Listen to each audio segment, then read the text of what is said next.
Muted. Hello, hello, hello. How is everyone? How are you? As soon as someone says, my mic sounds nice, I'm going to start. So I hope everybody is well. I want to say hello to Ceci, Janetta. Let's see. Are they saying my mic is good? Absolutely. Thank you so much. Lucky, I see you. I see you, Vina, Jennifer, Melissa A, K for Kitchen, Health Messages. I see you. And there are probably more of you. So if you want me to shout you out, go ahead, go ahead and say hello in the chat. And if I miss somebody, don't worry. I'm going back up to see if I may have missed anyone. But nonetheless, let me go ahead and say hello to my team, Mr. Sandeep, who's here in the back with me. Anytime you want to take yourself off mute, you can, Mr. Sandeep. Maybe you should so you can show them that it works now. Team, we can come. Well, I don't know if it's always been like this, but if you want to, Mr. Sandeep, feel free. Also, Miss Haley, hello, hello, Miss Mills, welcome, welcome, welcome, and welcome to our interns, Miss Beth. Star Wars girl. I'm not sure if Case is coming in, but if I missed anyone, somebody shoot me a message in the chat. Okay, we got a lot of stuff to do. We do, so let's get started. Welcome to week 14. And you know what? You all have stuck it out. Oh, 2 more weeks to go. 2 more weeks. You did it. You did it. You should pat yourselves on the back. This was no easy peasy. No, it was a grind. And I'm proud of you. We all are. Oh, Vina D. Vina D is an intern, so I stand to be corrected, who's newly certified, who's in our CCS course. Shout out to you, Miss Vina. I do apologize. All right, so I just want to remind you that the purpose of these classes are not to instruct. So if this is your first time here, you might be a little disappointed because you think I need to walk you step by step. No, this is advanced. You should have watched the lectures, attended group study. You can go to group study with Mr. Sandeep on Friday, and that's study group, and he walks through those advanced scenarios. And if you need more, let me know. Let me know on the survey. Say, hey, I need more of a bridge. And tell me specifically what you need. Trust me, this is the time to tell me because we're building. Can't wait, can't wait. Yeah, okay, Case, I see you. All right, so purpose is not to instruct, but to hold you accountable and to be more accessible to answer your questions. Also, we want to review what you should already know so you can kind of guide yourself and pace yourself. We want to give you tips on how to navigate your course. And of course, we want to point out key guidelines. You know what? That's what I do. I love those guidelines. Laterre, I know I'm not saying your name right. Please spell it out phonetically for me. Okay, here's some announcements. The same as every week. Make sure you attend group study with Mr. Sandeep on Fridays. This is CPT. That's where he'll be talking about guidelines and how to solve those questions. On Monday, there is it's not group study. No, it's not group study. It's called guideline mastery. So please forgive me. It's called we have special classes for our private students and we call that group study. So please forgive me. Also on Monday night we have ICD 10 CM guideline mastery with Miss Haley. Yes, go. It's amazing. Both classes are and you are saying it when you're filling out that survey. So trust your peers. Okay, also in Discord, we've got I'm Tap with Ms. Meals and her team, and definitely take advantage of it. Okay. All right, if this is your first time here, you probably have missed a whole lot. And if you're not registered for the free course, go to our website, www.amcicoding, click on YouTube course, then go to the enrollment form, complete it, and then download the syllabus. Follow the syllabus in the order presented. Hi, Kylan. Kylan Chang. Hello, hello, hello. Welcome. That's the first time I remember your name, so welcome. All right, so when you get that syllabus, and a lot of you already have the syllabus, make sure you stay on the syllabus. This is week 14. Click it. because it's going to enable you to attend class. So you'll click on that. You'll be able to RSVP for class. You'll click on this notify me button here. And while you're there, give us a little like up. Yeah, like us up. Let your peers know that these classes are good. And also, click on the button so that you're notified when we do upload new stuff. So, definitely don't gatekeep. Don't gatekeep AMCI. The more people that know, the more we can offer. The more people that know about AMCI, the more we can offer.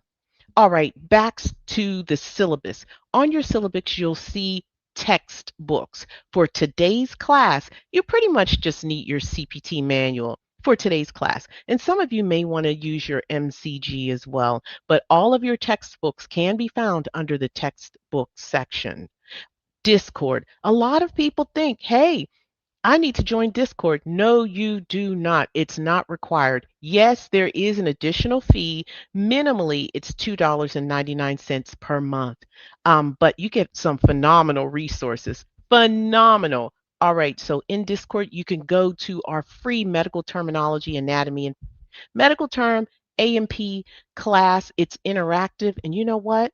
That interactive makes you learn. You're learning and not even knowing it. So definitely attend. And also, you can go to our test taking anxiety classes on Monday. Yes, we teach techniques. Well, I don't. Ms. Mills does, and it's also amazing. Also, you get additional resources in there like handouts, and the instructors are in there and the interns are in there to answer your questions. All right, so it is really, really a great place, a great space. So, what do you get? Additional resources, access to the AMCI instructors and interns, and private classes. Oh, don't forget Friday. We have Friday Night Live. Now, that is fun. If you don't have anything else to do, come and join us. Now I'm speaking fast because I want to get to some important stuff. Last week, I talked about what do you do after the 16 weeks? Well, if you feel you're ready to start exam prepping, then that is the next step. Exam prep. This phase right now is instruction. The next phase is exam prep. You can exam prep with us, the resources that I suggest, or you can go ahead somewhere else and exam prep. However, it's important that you have the foundation. Now you got it. Now you can exam prep. And you know what? You're going to blow that test out of the water. Want to know how to know? Well, I recommend after this class, I recommend that you go to the AAPC website and get the practice exams if you're taking the CPC exam. Go get the practice exams and purchase it. Yep, it's $79.99. You'll get either ABC or DEF exam. That's 3 exams. And if you pass those, and you will, if you've taken this class and you understand what we're talking about, you're going to blow it out with flying colors. And also, you have to tell me. You got to come back and say, yes, you're right, Mrs. J. Yes, it's easier than what you've been doing here, as far as I'm concerned, because we're really grilling those, drilling those guidelines down. And remember, coders, this is not a test to trick you. No, they want to know if you know the guidelines. And if you don't know the guidelines, you're going to say it's tricky. And anybody that says the test is tricky, they don't know guidelines. Guidelines are straightforward. Hi, Brenda. Brenda said, I'm here. That's what I'm talking about. All right. So this on your syllabus, there is the link that shows you how to get it. So that's what you do. So my advice, take this course. When you finish, I would say work on those questions from the MCG manual. There's over 1,000. Do those questions and then take this test. You're ready. Do the questions in the MCG manual, then take these exams. Then you're ready. Go. All right? Hi, Vivian. Welcome, welcome.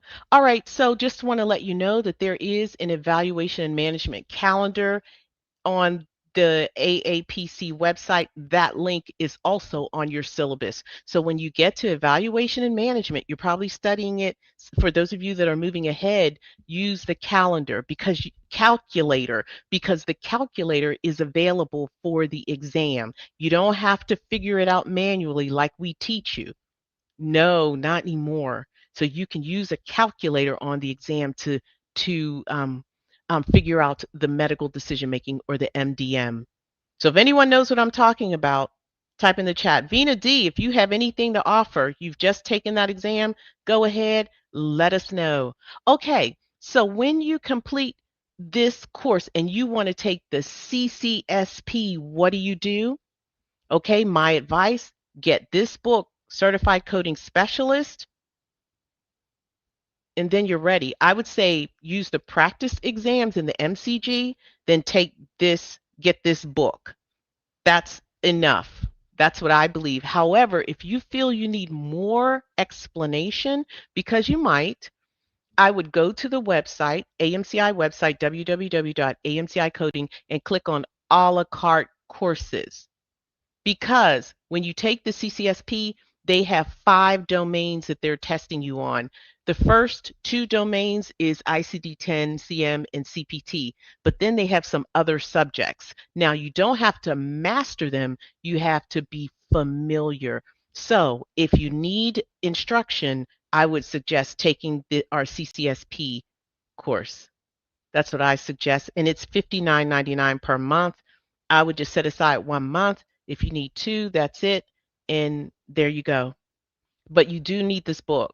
This book is going to kind of guide you, so you'll probably have to wind up spending about $100 more. Now, what's the advantage of taking the CCSP over the CPC? Well, if your end game is like you're working in the industry, you want to be a CCS, this is the best path, the CCSP, undoubtedly, because those 5 domains that you will be learning, some of them are on the CCS. So it's a natural. Of course it should be, because they're both a HEMA, right? Okay, so let's say you want to take the CCS. I do not recommend bypassing taking the CPC or the CCSP. I really think you should take the CCSP, because you know what? At least you'll have certification, right? You'll have that certification.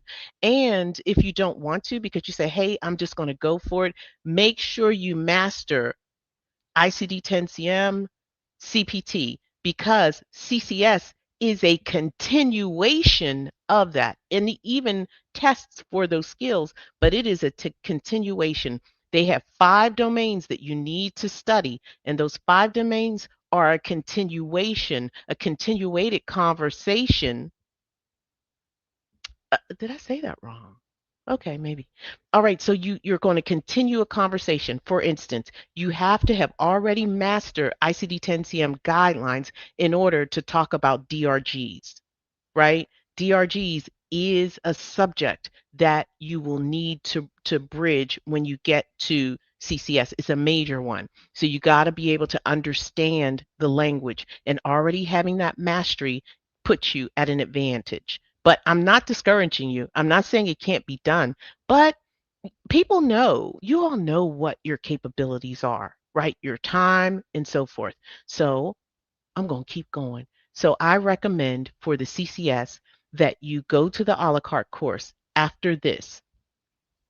Well, first, I recommend that you get your CCSP first.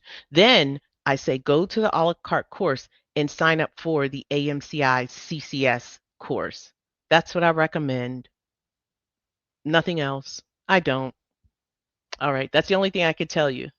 Now, for those of you have any other suggestions, I know there's some other courses out there, but those other courses also require that you have some advanced understanding of ICD-10, CM, and CPT. All right. All right. Somebody said they're in the I2MC. Well, welcome, welcome, welcome. This is the YouTube course, and this is more advanced. So definitely come in when you finished your I2MC. Definitely come back through. Definitely. All of these lectures will be available, and you can watch the entire series on the playlist. All right. So now let's get into the stuff. What time is it? Man, we're 17 minutes. I'm going to tell you we're going to go over just a little bit, but if you can stay, please do. All right. So from the syllabus, you should have completed all 14. And just to let you know, the subjects on your syllabus are nervous system and anesthesia coding.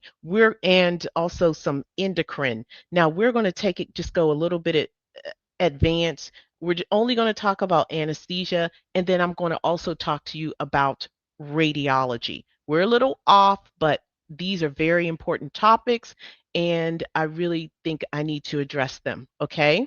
So I think you can kind of go on your own with nervous and endocrine. We usually don't even talk about. But just to let you know, we do have some playbacks. Any playback you'll see on your syllabus is in green, including the syllabus. I mean, the playback for this class is in green, and we've placed it right where you should have it so you don't have to kind of fumble and figure out, should I be doing this or that?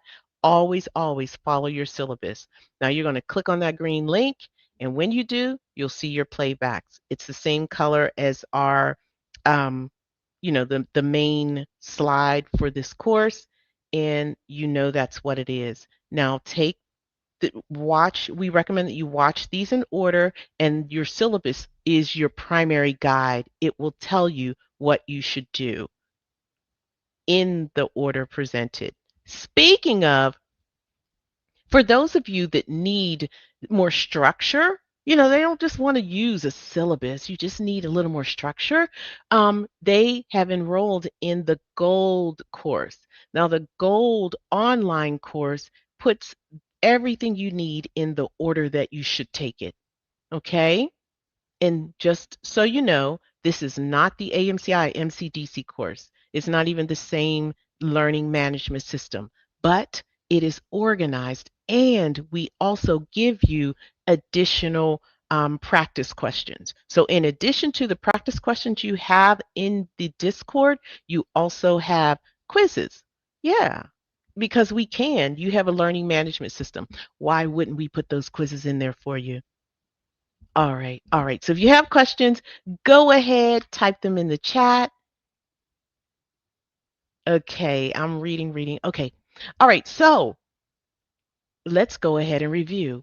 What do you already know? What should you already know? Well, you should be familiar with general CPT guidelines on the green pages. All right. You should be familiar with those general anesthesia CPT guidelines. And after today, when you get to radiology, you should be familiar with general radiology CPT guidelines. You see, I did not say you had to know it. Just be familiar, and just be familiar where you can put your hand on those guidelines. Also, this is a reminder to chun. Okay? Yeah. And if you can, go ahead and chun as you go, but if you want to do it after, there's advantages to that too. I think it's a great review. Outstanding. So our technique for chun is circle, highlight, underline, and notate. Don't forget, we have a Chun Facebook group. Definitely go in there, see what you can find in the albums.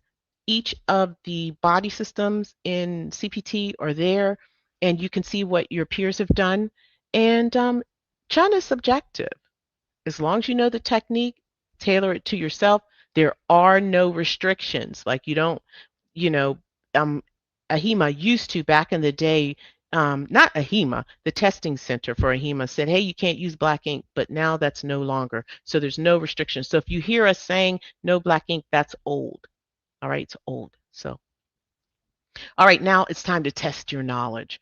Definitely go in the chat. Yeah, Chun is life. Chun is life. All right, so let's go ahead and test your knowledge, and let's see what you know about anesthesia and radiology. If you don't know anything, it's okay, but do your best. I want to know what you know, right? All we can do is our best. All right, question number one. True or false? Anesthesia start time begins when the anesthesiologist starts preparing the patient in the operating room and ends when the patient is safely placed under post-operative supervision. True or false? What say you?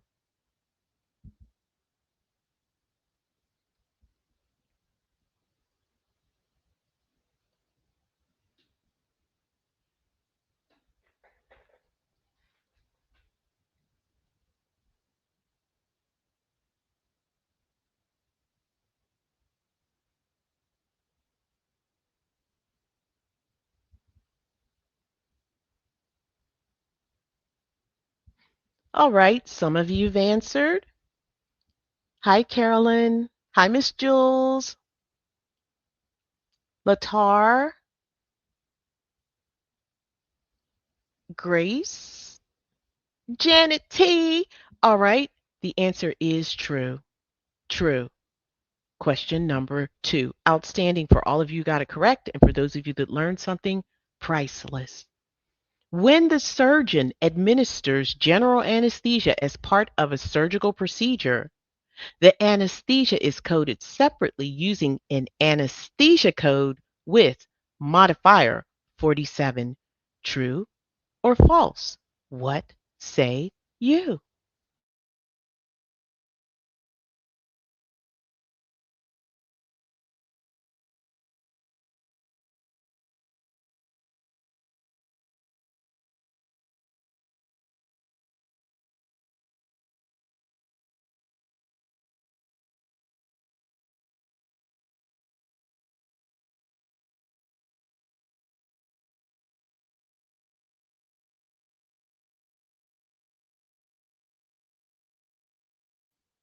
Okay, this was tricky. Hey, welcome, welcome. I saw Meditate Crochet, a name similar to that. I think you have a awesome name. I love it. Okay, so this was tricky, but the answer is false because while surgeons use modifier 47, it is only used on surgery codes, not anesthesia codes. All right. So somebody type in the chat and tell me why. All right. True or false, number 3, and very good. I hope everyone learned something, and if those of you that got it correct, outstanding. All right, true or false, number 3. When anesthesia is provided for multiple surgical procedures during the same operative session, the anesthesia provider reports a separate anesthesia code for each procedure. True or false? What say you?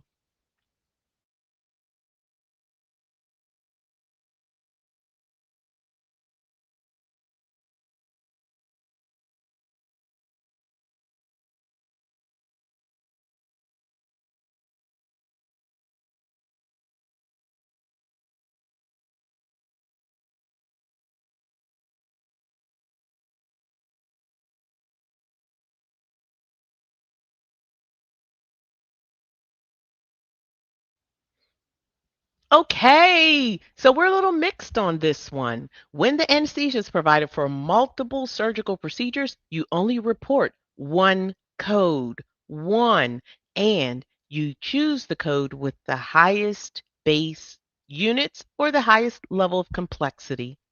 Great job, everyone. Hopefully, you learned something. If you got it correct, outstanding. And if you had an aha moment, that's priceless. All right, true or false number 4. When both the professional, now we're moving on to radiology. And if you haven't studied, just go ahead and take a guess. No judgment zone here. When both the professional and technical components of a radiology service are performed by the same provider, the global radiology code is reported without any modifiers. True or false? What say you?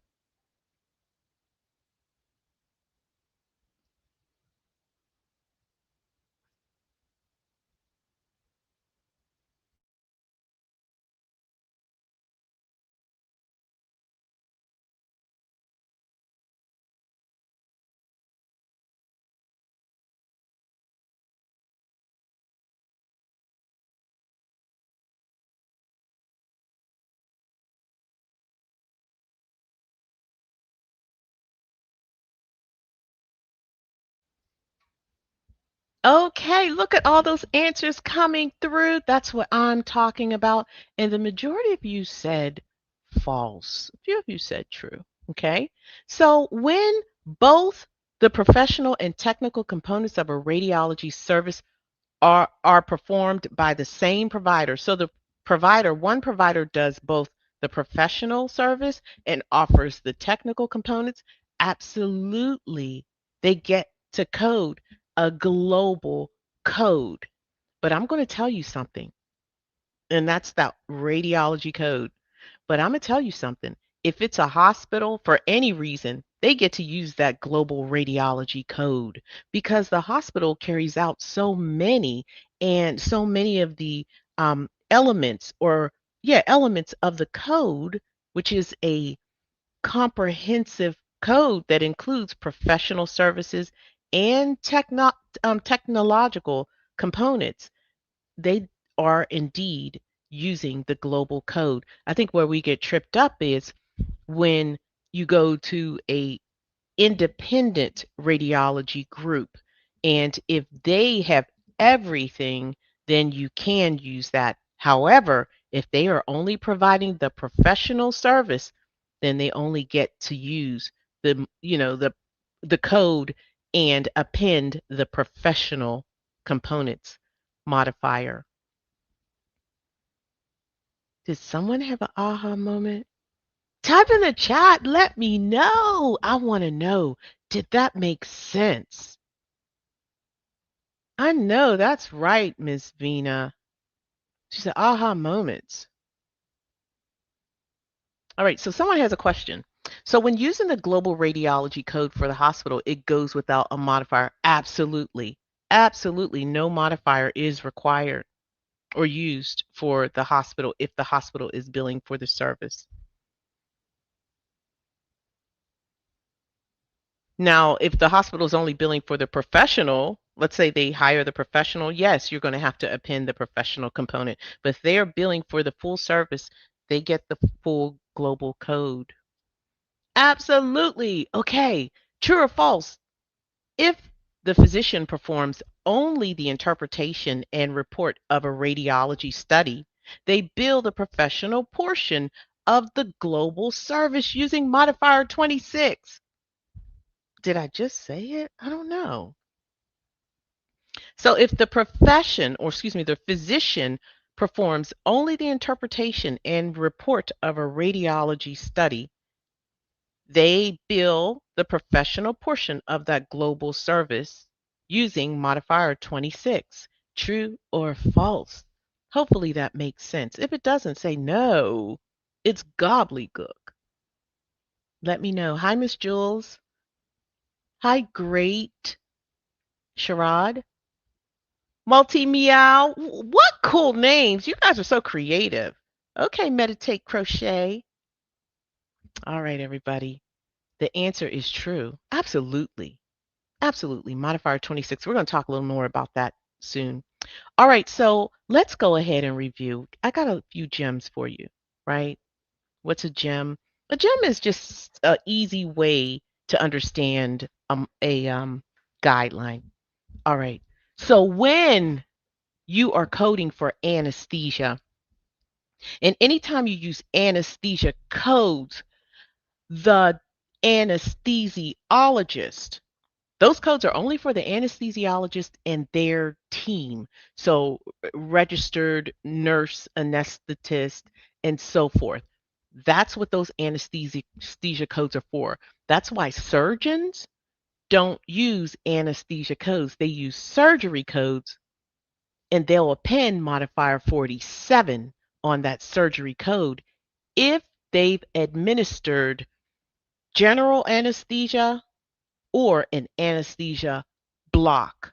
All right. So in order to use these anesthesia codes, the anesthesiologist must provide general anesthesia or an anesthesia block. For a physician, if when a physician administers general anesthesia or a block, they use a surgery code with modifier 47. I'm going to let that marinate. So, what is general anesthesia?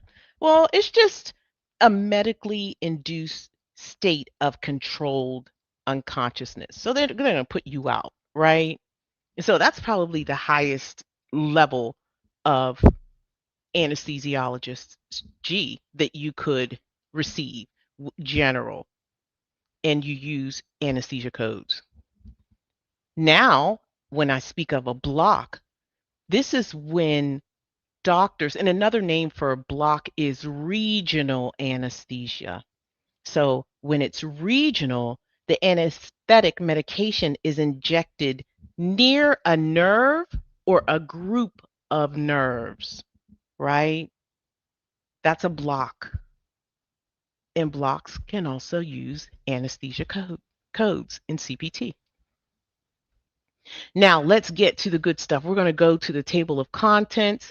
Always make sure that you just become familiar with how it's laid out, you know? And just like surgery, the asterisks, these represent, you know, a guideline nuance. So pay attention to it, okay? And the guidelines are here. So essentially, this area tells you what's bundled in anesthesia codes. This section talks about moderate conscious sedation. If it's moderate conscious sedation, it's not general and it's not a block, so it's not coded here. Also, what time reporting is in anesthesia, anesthesia services, supplied materials, separate or multiple procedures, unlisted procedures or services, how to regard them. Definitely read it, make yourself familiar. Now, in this section, we talk about the special reports, the anesthesia modifiers. Okay, you know what? The guideline says that anesthesia time starts when the anesthesiologist begins to prepare the patient with anesthesia and ends when the anesthesiologist is no longer in care. That's a major guideline that you must be familiar with. This is a replica of my anesthesia page, and my modifiers are here. Physical status modifiers, very, very important. Let's go back. And these are your qualifying circumstance modifiers. Now, there is a video that tells you how to chun this section and the importance of it. Definitely, definitely, definitely do it. And this is, you know, a replica of my chun. It reviews the calculation of anesthesia time, calculation of anesthesia payments, these anesthesia HCPCS level 2 modifiers, these anesthesia related modifiers, and these go on, you know, surgery codes, and what is not coded from the anesthesia section. What is not coded, if it's not general or it's not a block or regional, then it's not coded from the anesthesia section. All right, now I'm going to move on. Good. Someone said they chunned it. Good job. All right, now let's go ahead and let's do a scenario. And we're going to, of course, start with anesthesia. Y'all ready? Of the following answers, which best describes the encounter? A, 00840, B, 00790, C, 00790, 00840, and D, 0084051 modifier. An anesthesiologist provides general anesthesia for a patient undergoing a laparoscopic cholecystectomy, and that's 4 base units.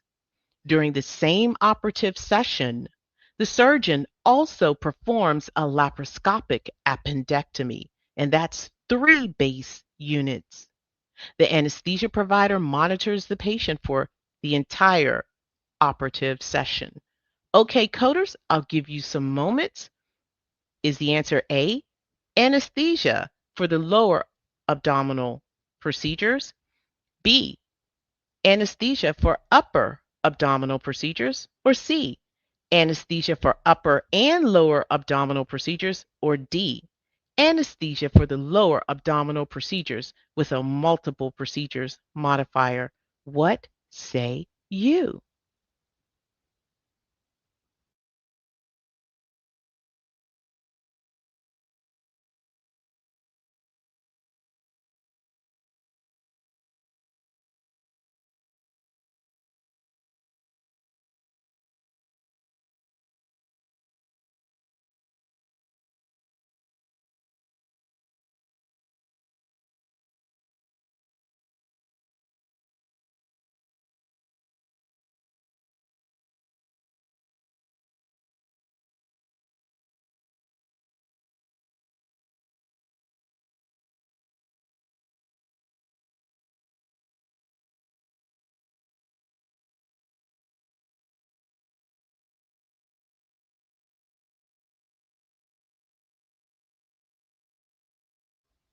I like that, Miss Beth. Miss Beth says, put your best answer in the chat. And I promise you that we will not judge you. We've all been in your space. Definitely. And we know, someone said, hey, I'm brand new here. And I don't want them to feel like, hey, they can't participate. You participate too. Go ahead, put those answers in the chat. And I see a lot of people said D, a lot of people said C. Yeah, those answers are flying. Anything else? Okay. All right. You know, one thing that I struggled with, I'm like, is this upper or lower abdominal? Is a cholecystectomy upper or lower? And how do you tell the difference? Is a laparoscopic appendectomy upper or lower? So what I'm going to do is first, I'm going to inventory. If this is your first time here, we inventory by writing down all diagnoses, signs and symptoms, treatments, and procedures. And yeah, this is anesthesia. We're just going to use the same metrics. Number one, this is general anesthesia. Okay, maybe we're not because this is not a diagnosis, sign, or symptom. Oh, wait, yes, it is. It's a procedure, right? General anesthesia, and this patient had a laparoscopic cholecystectomy and 4 base units, and laparoscopic appendectomy, 3 base units. I don't know what's upper or lower. Why is that important? Because code 800840 is the anesthesia for intraperitoneal procedures in the lower abdomen, including laparoscopy, not otherwise specified. And 00790 is anesthesia for intraperitoneal procedures in the upper abdominal, including laparoscopic, not otherwise specified. Now, if I didn't know, here's a clue. This is an entire family, right? These are families. So look at this. We got amniocentesis, abdominal perineal resection, hysterectomy, pelvic extenuation. Hey, so this is low, right? So we know this is low. If we have any of these procedures, this is low. And this is upper. You see a hepatectomy. This is part of the liver, a pancreatectomy, liver transplant. So this is upper, but I still want to know for sure. I do. I want to know for sure what is upper and what is lower. Okay. Well, in the upper abdominal region, the liver, gallbladder, stomach, pancreas, spleen, duodenum, and upper portions of the small intestine pretty much are the upper abdominal area, right? So you'll have procedures like cholecystectomy, gastrectomy, liver biopsies or resections, pancreatic procedures, and splenectomy. In other words, coders, here's the gem. The gem is if it deals with the digestive organs, it's upper. And better yet, it's upper if it's above the belly button. I like above the belly button.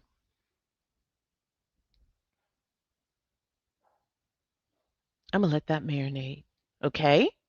Now, major organs in the lower abdominal region, the small intestine, such as the ileum, the appendix.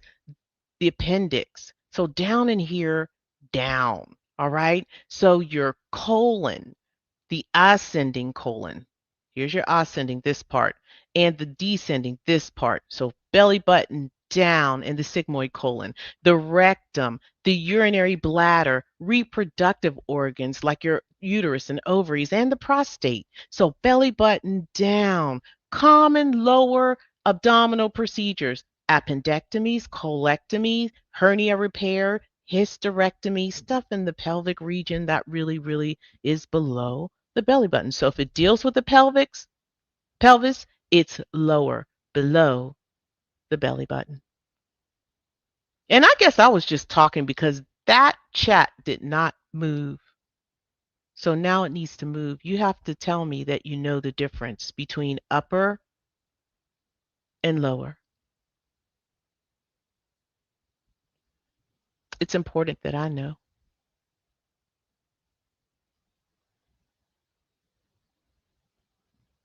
Come on, chat. Let me know. Let me know that you know the difference. I know I'm speaking faster than usual, but it's important that I know. Vina said, now we know. Vina, you already knew. Vina was at the last session. All right. Good, everyone. Thank you. Thank you for letting me know. Thank you, Jessica. Thank you, Miss Jules. Okay, now we're back to our scenario. So we know that it's upper and lower. We know the difference, right? So which answer is correct? We had two procedures take place. We did. So I'm just going to go to the AMCI MCG manual, or you can go to the beginning of where the guidelines live, and they talk about when you have multiple procedures. When you have multiple procedures, only code for one anesthesia code is appropriate, and code only the most complex, right? So the most complex will be the one with the most base units or the most complex. Now, let me tell you why you only use one anesthesia code, because the anesthesia is based on time. And when they administer the anesthesia, they're not going to administer another anesthesia, right? To carry out the other code. They can carry out both procedures under that one anesthesia code. So they're not going to, administer the anesthesia, put the patient out, and then bring the patient out of consciousness and then redo it again, right? So one code is enough. All right? Okay. So now we got upper and lower.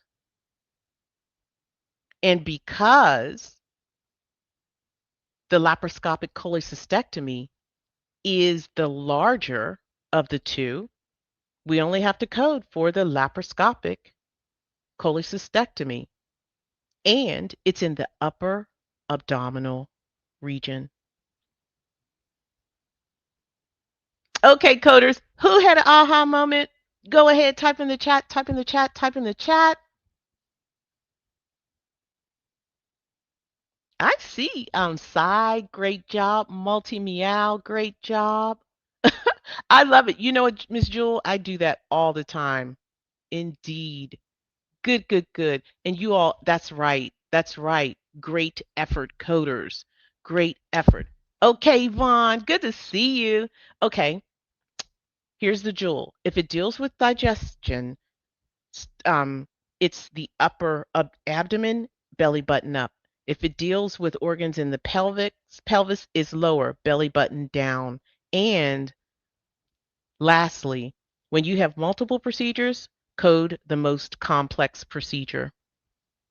Okay? All right, we got another scenario. I'm going to pick it up just a little bit. All right. Of the following answers, which best describes the encounter? A surgeon performs an excision. Oh, sorry. Of the following answers, which best describes the encounter? A, 00300, B, 0030047 modifier, C, no anesthesia code reported, D, 1160247 modifier, excision of lesion. anesthesia by surgeon.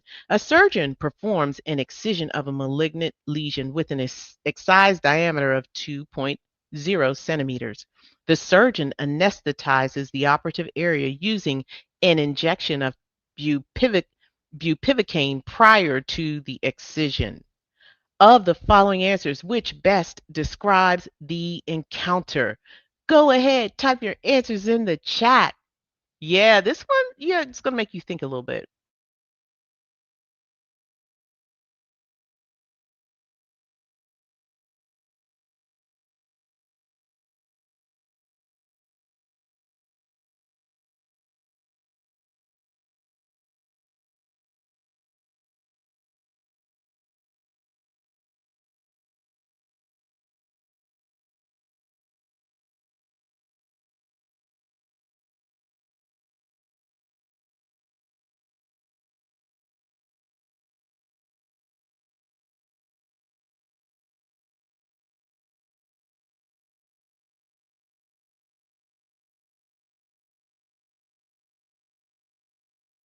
Okay, coders, I'm going to give some hints.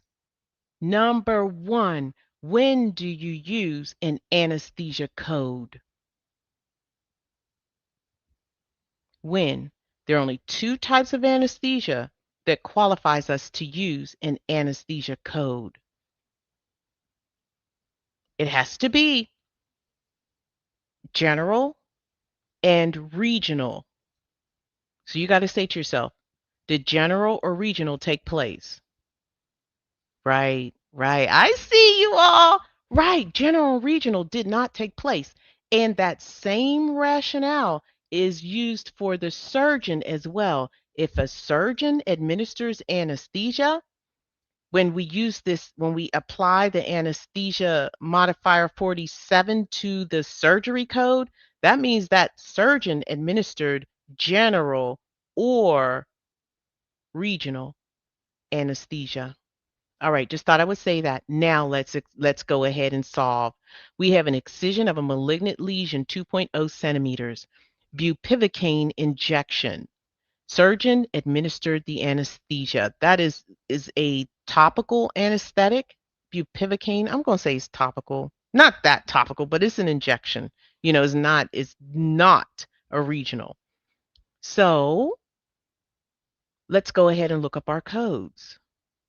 Well, we know that we cannot use surge anesthesia codes for local injections. We can't, and it says it right here.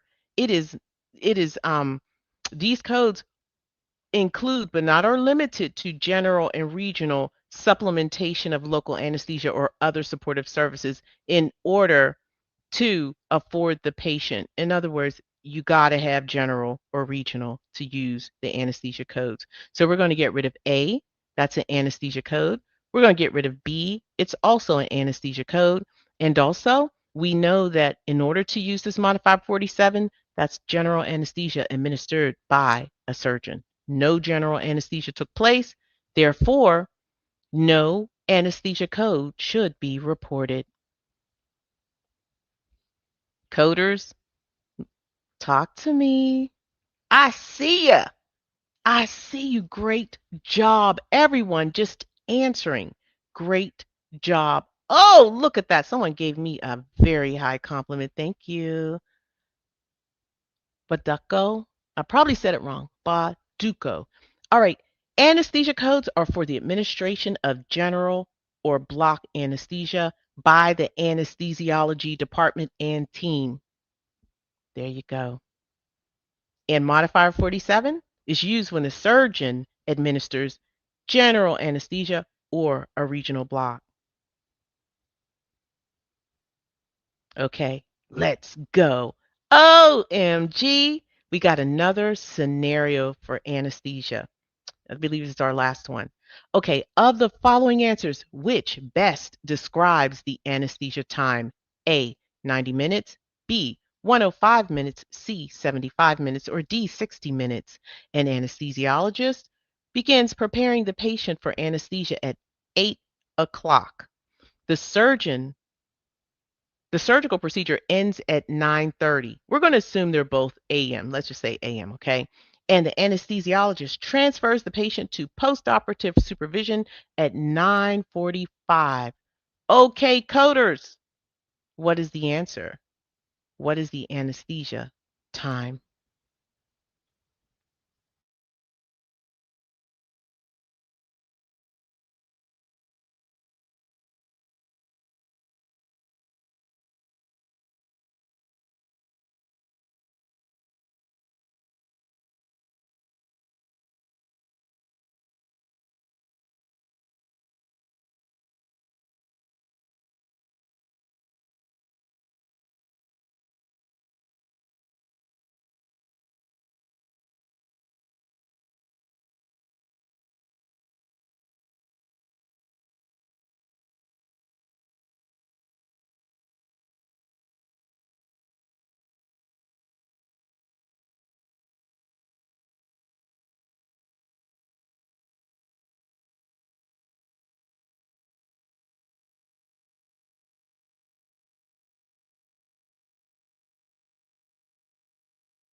Okay, I love these answers too.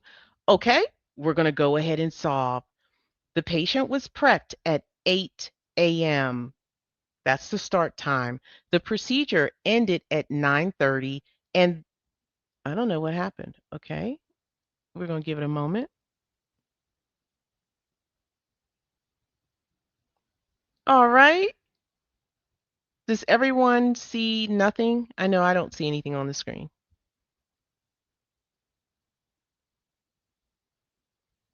Let me try and hmm,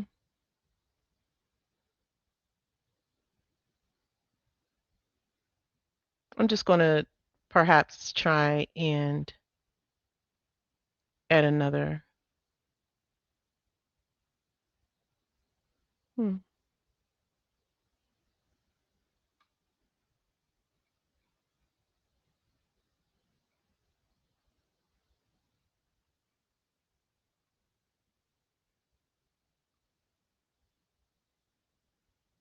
It's not a, oh, okay. All right. There we go. Can you all see my screen? All right. So someone says they see the black screen. Now it should be the correct screen. Let me know if you can see the actual screen. All right. All right, good. All right, so let's go ahead and inventory. The patient was prepped by anesthesia at 8 a.m. The procedure, the surgical procedure ended at 9:30 a.m. Then that patient was transferred to post-op at 9:45. So we need to be able to calculate this time. And the only way we can do it is knowing the guideline. More than likely, you will be tested on this. And the guideline says that the anesthesia time begins when the anesthesiology begins to prepare that patient and it ends when they are when the patient is no longer in the anesthesiology department's care. So when they transferred it over, that's when they're no longer in care and that is when it ended. So 8 o'clock is the start time and the transfer time is 9:45. You all following me? All right, so those are our times. So essentially, you subtract 9:45 and 8 o'clock, and that gives you 1 hour and 45 minutes. So that isn't any of those aren't our options. So you can just go ahead and convert. 1 hour is 60 minutes, 45 is 45 minutes, 60 plus 45 is 105 minutes of total anesthesia time. All right. So if you got that correct, outstanding. If you learned something, that's good. If you didn't get it, there is an anesthesia video on your playlist that'll help walk you through, and you can start and stop it as often as you like. Now, one thing I want to do is I want to make sure that you understand how to calculate units of time. You may have a question on your exam where they're going to expect you to know how many units are in 104 minutes. How many anesthesia units are there in 105 minutes? Well, how do you do that? Well, the first thing you need to know is that one unit of time is 15 minutes. So every 15 minutes is one anesthesia unit. Every 15 minutes is one anesthesia unit. So in order to determine the number of units of time from 105 minutes, you'll have to divide 105 by 15. So in order to know the number of units, you have to divide by 15. So that 105 divided by 15 is 7. So the answer would have just been 7. There are 7 anesthesia units of time. And if you want to, this is what I would do so I don't have to think. I would say 15 minutes is 1 unit, 13 is 2, 6 I would just write it out like that somewhere. I just would. All right, so hopefully you all got that. Now I'm moving on to radiology, and we are at 1 o'clock. If you have to go, I understand, but if you can stay, I appreciate it. Please, team, if you can put the survey in the chat, and I need you. Coders, I need you to complete that survey. My team and we have to get survey responses. And if Mrs. J doesn't get any, that is saying that you all just don't really prefer this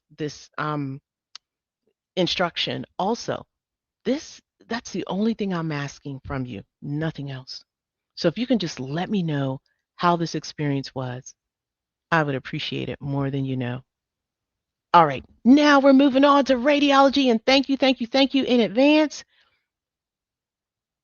All right, so just like any other section, always make friends with your table of contents. And yes, those asterisks indicate that there are nuances. So lock in. When you see an asterisk, lock in.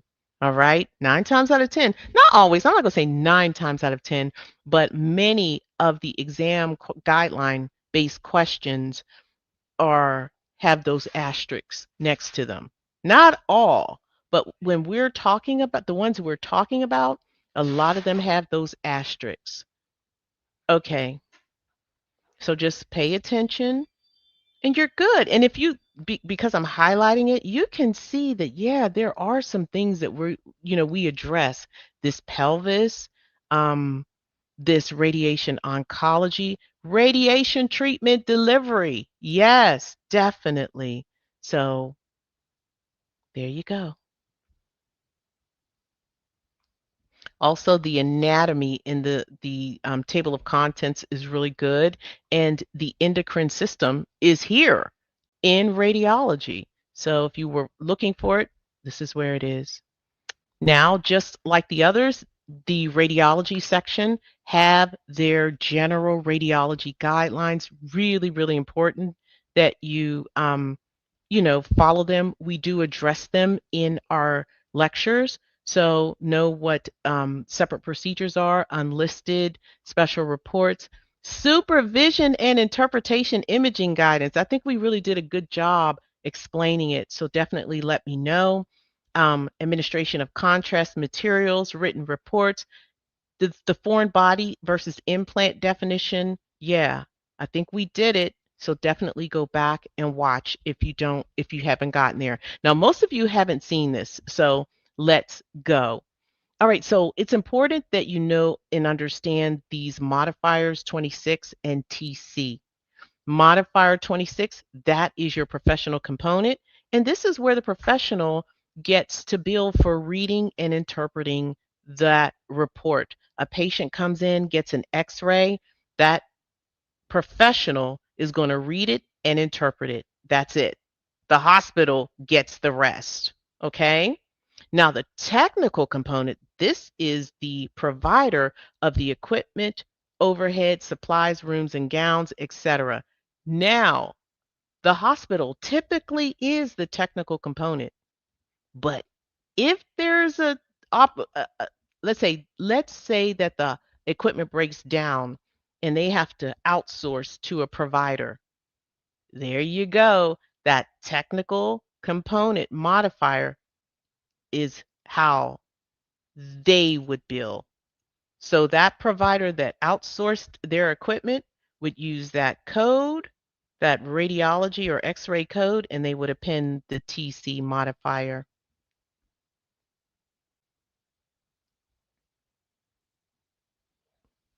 All right. Now, we're just going to figure out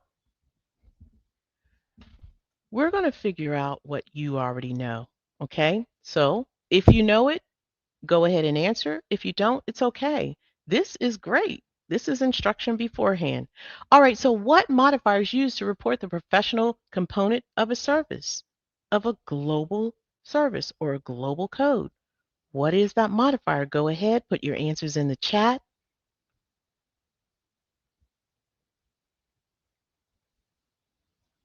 Okay. I see those answers starting to come through. Let's go. Good job, everyone. Just try. Just try. You know what? I have the utmost respect for trying, and I will never, ever, ever think anything other than respect. Yes, yes, try. Okay, the answer is it's 26 modifier 26. Now, if you want to know where that modifier is and you want to see it briefly, if you open up the inside cover of your CPT manual, you will see modifier 26 as well as an abbreviated definition. And of course, you can go to Appendix B of your CPT manual and you can get the extended version of that definition. Good job, everyone. And it looks like this. Okay. Now, what modifiers used to report the technical component of a service? Go ahead, type your answers in the chat.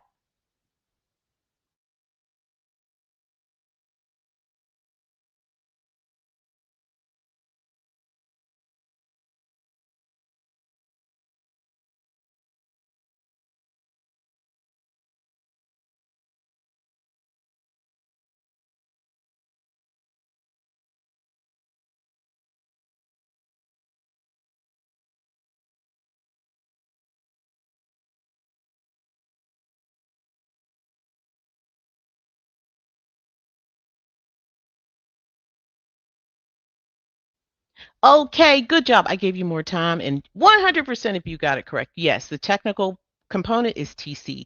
And this modifier is not, it is in the front cover of your CPT manual, but it is the extended definition is not there because it is a HCPCS level 2 modifier.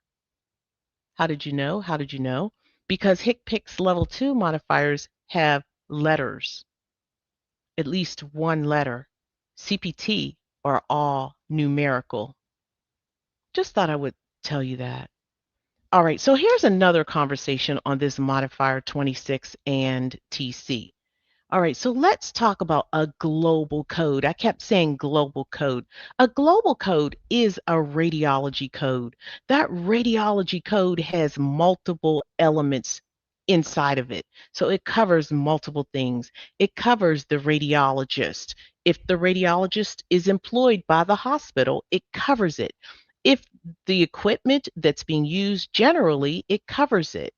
It covers the supplies. It all other technicians because sometimes the person administering the radiology or the imaging, that technician, they're employed by the hospital. So this code includes all of that.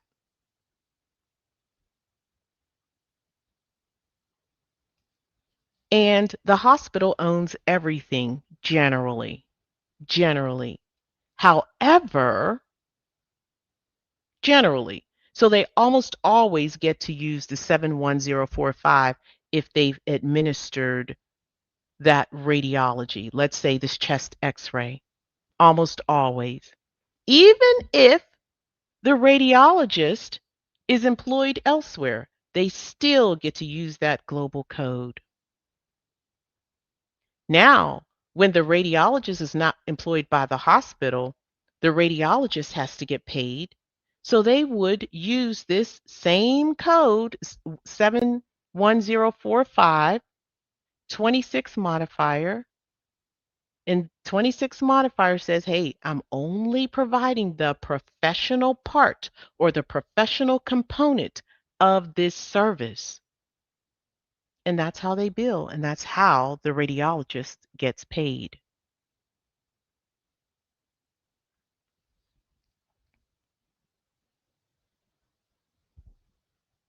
Now, the technical component, I already explained it. Um, Typically, the hospital provides the technical piece. However, if they have to rent out or subcontract, because let's say the equipment broke down, that equipment provider would bill this way, 71045 TC. They're saying, hey, I'm the technical component, the equipment or the technical provider of this global service. Are you all with me? Go ahead, type your answers in the chat. Let me know. No, I mean, you all haven't gotten here yet. So if you're with me, I'd like to know. All right, we got a scenario. How would the hospital report the services? A, 71045 chest x-ray single view.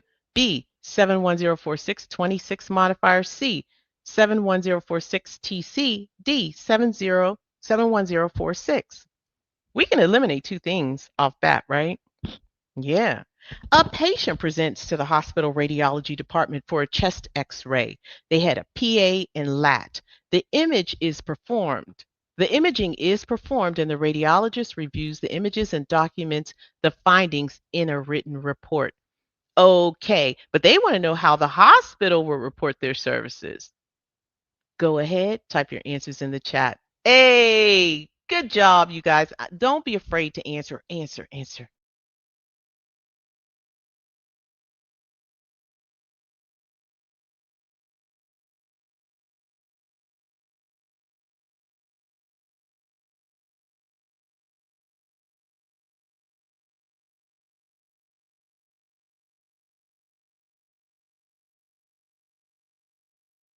Okay, I'm going to move it along. Good job. Good job. So I'm going to inventory. Well, it's the radiology department. A chest x-ray took place, a PA and a LAT. So if you study, when you study, you're going to learn that PA is in LAT is the projection of the beam. So PA is posterior to anterior and LAT is lateral. So that means there were two views. And then the radiologist reviewed the images, but we need to know what the hospital would report. We are not. We are being forensic. We're not going to be confused. All right, so here is a short gem for you.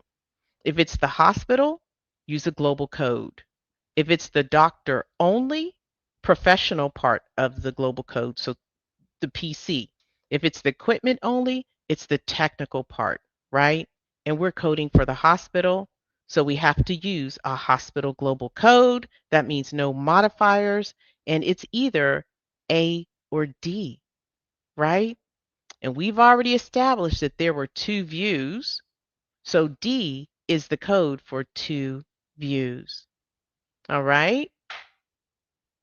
So if you said D, like a lot of you did, that's what I'm talking about.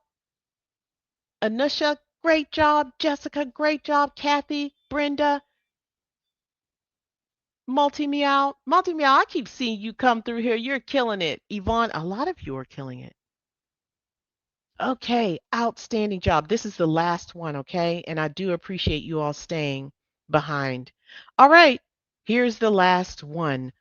Of the following answers, which best describes the encounter? A, 74150, B, 7415026 modifier, C, 74150TC, D, 74150 7415026 modifier.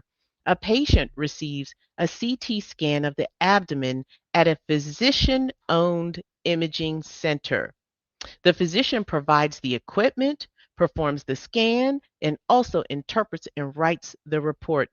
Okay, coders, is it A, CT of the abdomen without contrast, B, CT of the abdomen without contrast, professional component, C, CT of the abdomen without contrast, technical component, or D, CT of the abdomen without contrast, CT of the abdomen without contrast, professional component? So, what say you? What is the answer?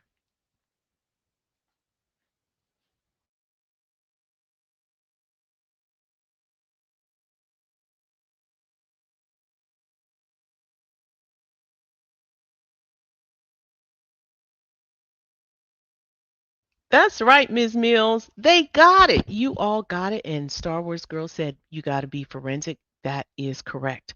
You know what, coders? How do we know when we can use a global code?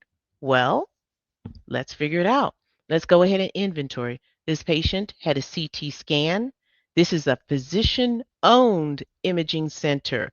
That physician provided the equipment. That physician provided the technician. That physician interpreted.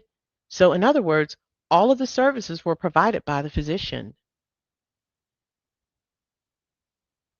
Now, here's a gem. If any facility or person owns the equipment and provides the service, they can bill the global code.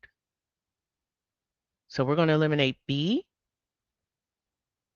C, and D is a duplication of services. So we wouldn't bill the global and the technical, right? No, that is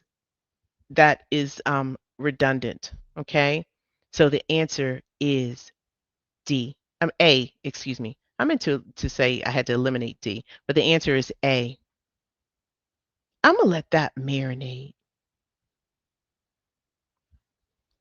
Remember, if the anesthesiologist is employed by the hospital, the anesthesiologist can't bill a professional component because they are covered under the global code.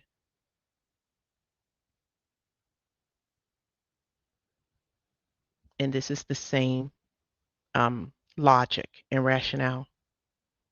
All right, so I just want to say outstanding job to all of you. The answer was A, and if you learned something, outstanding. And I keep this incorrect slide here just to let you know that ChatGPT is not always perfect, right? Nobody's perfect, not even Chat. All right, so if you learned something, that's priceless, and I'm proud of you. I am indeed. Okay, so here are the final words. Yeah, we got a lot of work. In week 15, you got radiology, pathology, and medicine chapters. Yeah, we're doing it. And if you are a gold student, definitely follow your course in order. Chapter 15, everything is there. And don't forget, we do have this video catalog here. So if there's something specific that you want to study in radiology or anesthesia, oh, anesthesia, I don't think we're ever going to have that because our anesthesia is comprehensive. We'll look into it. Okay. But radiology, click on that and you can study the guidelines as, individually. So you don't have to look at a full 3-hour lecture.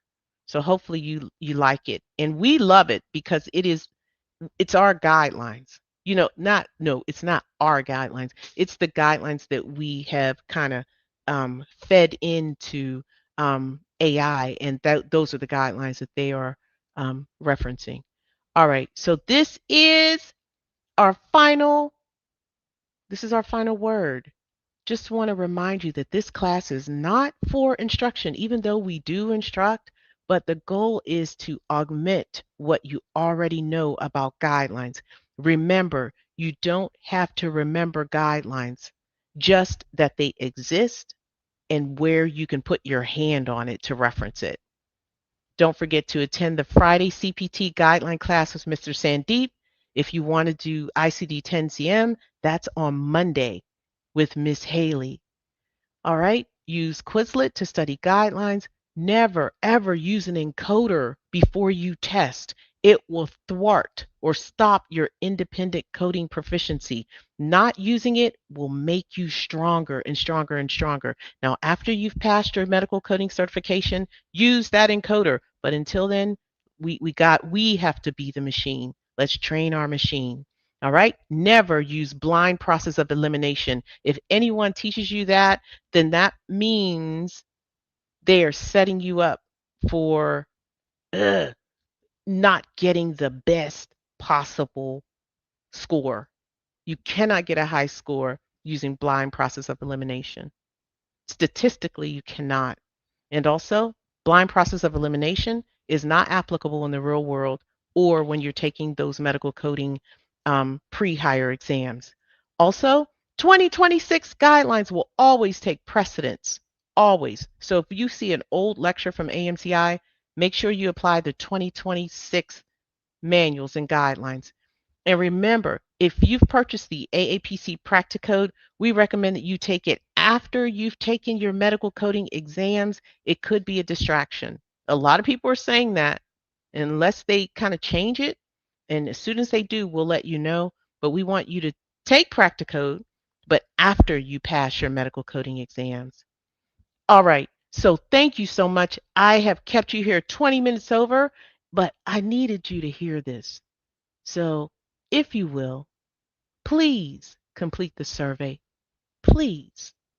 And I'm thanking you in advance. Team, if you can put that survey in the chat, I appreciate it. Can you put it in there once more so they get it? And we're going to see you next week. Thank you, Mr. Sandeep, Miss Mills, Miss Haley. Thank you. Thank you, Star Wars Girl. Thank you, Vina D. Thank you, Case. She's here. Okay, I hope I got every. Oh, Miss Beth, Miss Beth, Miss Beth. Thank you, thank you, thank you. We had a really great session. I feel really good.